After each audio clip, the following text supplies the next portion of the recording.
प्रेम से बोलो भक्त भगवान की जय संत गुरु भगवान की जय वीर हनुमंत लाल की जय। भगवान ने एक भांग खाने वाले की बात हम बताना चाहते हैं। भंगेड़ी कैसे होती होता ये है, भंगेड़ी का नशा। भैया जब नशा आता है तो लोग कहते हैं कि नशा आएगा तो थोड़ा संधि से काम ले लो, नशा आएगा। जब नशा आएगा तो सब नशा आएगा। एक पति पत्नी थे, तो पत्नी तो ठीक थी, लेकिन पति ने चुन करके उसका विवाह किया था। पहले तो अच्छे थे, इसके बाद में धीरे धीरे 2-4 साल 5 साल बीते और नाम उनका था लक्ष्मी नारायण। लेकिन नाम तो लक्ष्मी नारायण था और गौरा उनकी पत्नी का नाम था। समझो के बाद धीरे धीरे धीरे धीरे सवाल हुए। पिताजी की संपत्ति, नाम तो लक्ष्मी नारायण था लेकिन वो ठीक नहीं थे, गड़बड़ कर दिया। पत्नी को मारते पीटते थे, नशे की हालत में कभी दारू पी लेते और धीरे धीरे अपनी जमीन भी थोड़ी बहुत बेच डाली नशे के चक्कर में।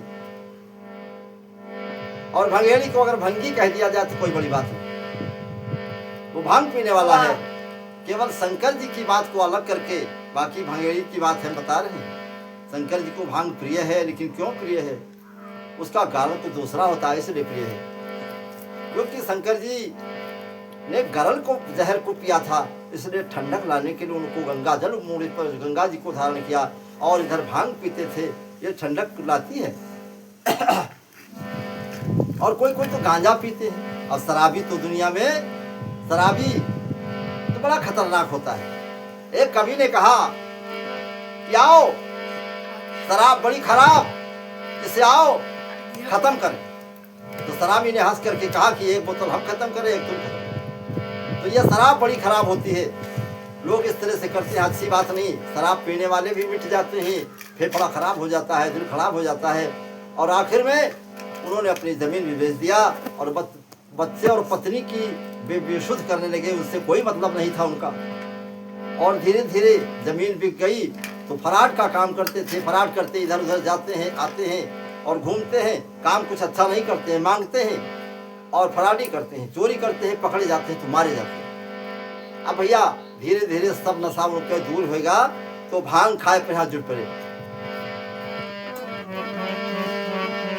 भंगेड़ी भोले बाबा, नशेड़ी भोले बाबा, भंगेड़ी भोले बाबा। तो भोले बाबा को देख करके लोग कहते हैं कि चलो हम जो है शंकर जी भांग खाते थे, हम भी भांग खाएंगे।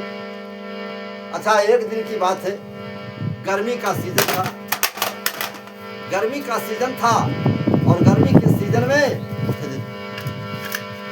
गर्मी का सीजन था और गर्मी के सीजन में संजोग की बात ये हुई कि धीरे धीरे ये दोनों का घर जिस गांव में था तो किनारे रहते थे। संजोग की बात, एक पड़ोस में किसी के यहाँ विवाह था तो विवाह में रत जगह जागने का काम होता है। मिर्छुआ होता है, रत जगह होता है, तेल होता है, तब विवाह होता है। तो मिर्छुआ के बाद रत जगह जागना था तो उसमें सब औरतें इकट्ठा होती हैं, पड़ोस की औरतों को बुलाया जाता है। और लक्ष्मी नारायण नशे की हालत में थे और गर्मी का टाइम था, भांग खाते थे बहुत ज्यादा।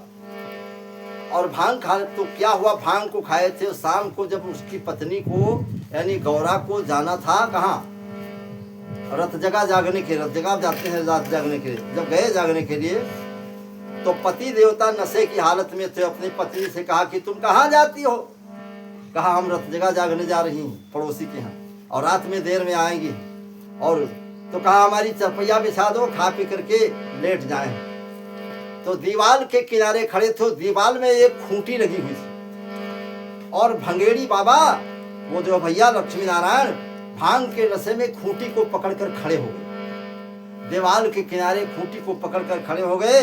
पत्नी ने उनके आसन को लगा दिया, बिछौना लगा दिया, पानी रख दिया, तकिया रख दिया और कहा कि तुम आराम से लेट जाओ, सो, और हम रत जगह जाग करके आएंगी, तब फिर तुमको हम जगा लेंगे। अब संजोग की बात, तो भांग के नशे में और उसकी पत्नी तो चली गई रत जगह जागने के लिए, पल्ला बंद कर दिया, दरवाजा बंद हो गया और चले गए। और रात भर जागने के बाद प्रातः काल 4 बजे 5 बजे जब वहां से रत जगह जाग कहाँ आई और पल्ला खुला, खटपट भवा, तो जो भंगेड़ी भैया रहे खूंटी पकड़े, देखें खूंटी पकड़े अभी ही ठाड़े। पूरी रात बीत गए, तो जब पहुंचे तो उनका कुछ ध्यान नहीं रहा है। तो कहे नरी गौरा, तो कहे हाँ, तो कहे मैंने तुम बिछौना ना बिछाओ वही, तो कहे हाय दादा अपन माथ पीट डालिन, मूड पीट डालिन, हाय दादा भंगेड़ी से नशेड़ी से भेंट न हो जाए। हे भगवान बताओ, पूरी रात बीत गए, खूंटी पकड़े ठाड़ रहे। तो भैया नशे के हालत में सब कुछ हो सकता है।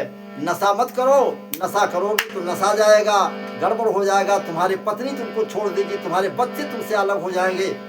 और संसार के लोग ऐसे लोगों से जो अच्छे लोग होते हैं घृणा करने लगते हैं। इसलिए इस रास्ते पर मत जाओ और प्रेम से भगवान का भजन करो, कीर्तन करो, इससे तुम्हारा कल्याण होगा। बोलो श्याम रामचंद्र की, बजरंगबली की।